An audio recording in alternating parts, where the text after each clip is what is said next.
Huwag kang mabahala, may nagbabantay sa bibig. Nakaabang sa sulok at may hawak na patalim. Di ka hahayaan na muli kang masaktan. Huwag ka nang matakot sa dilim.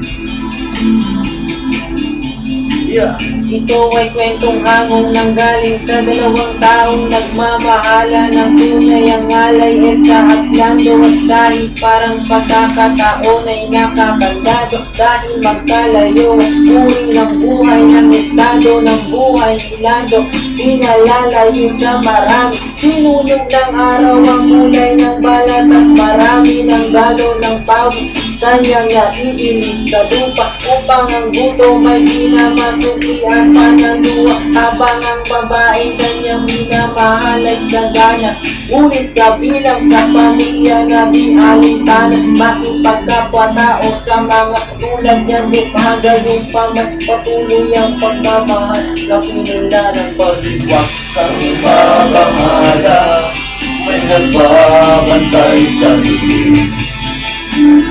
Nakaabang sa sulong at may hawak na patalim. Hindi ka hahayaan na muli pang masaktan. Huwag ka nang matakot sa dilim.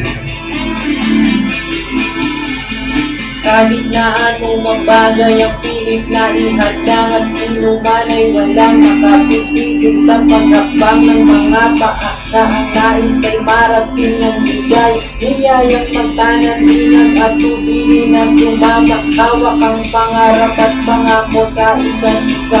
Nagpakalayo-layo, dinamuhay na may kabak. Dahil alam nila na sa bawat isa'y nakalaan at ang pagmamahal tanging nilang sinasandalan. Wala nang iba, bakit pa silang mahihinig? Kundi isang pamilya sa loob ng apat na bibig at isang bubong na maaaring tawagin tahanan. Bakit may pangit na kabanatang kailangan daanan ba? Huwag kang mabahala, may nagbabantay sa dilim.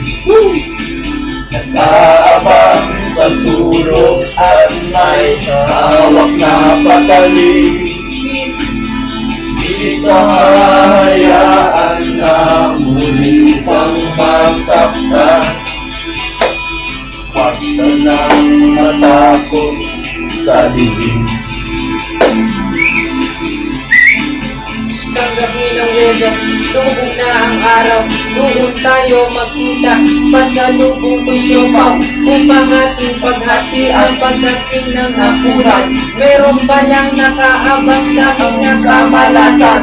Eskinita sa ermita, may sumaksa kay Elsa. Sa tagiliran, isang makalawang na lanseta ang gamit ko upang makuha ang kanyang pitaka. Kami mahirap lamang, bakit di na siya naawa? Hindi ko naabot ang buhay ang aking mahal, at hanggang sa huling hantungan ay magdarasal.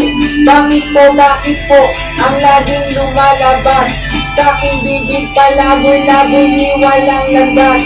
Akong sinusunog baliw sa mata ng marami. Siguro nga di ko na kilala ang aking sarili. Pangalay taong grasya, may patalim na gamit, at ang tanging alam ay isang malungkot na awit. At ang sabi, huwag kang mabahala, may nagbabantay sa bibig. Nag-aabang sa sulok at may hawak na patalim. ganito ang buhay namin sa Qatar. Di ka hahayaan na muli kang masaktan. Sana mapanood ito. Huwag ka nang matakot sa dilim. Ang okay! Huwag ka nang matakot sa dilim. Thank you! Salamat, bro! Ako yan, pre. Ganda yun. Ang ganda, bro. Ganda to may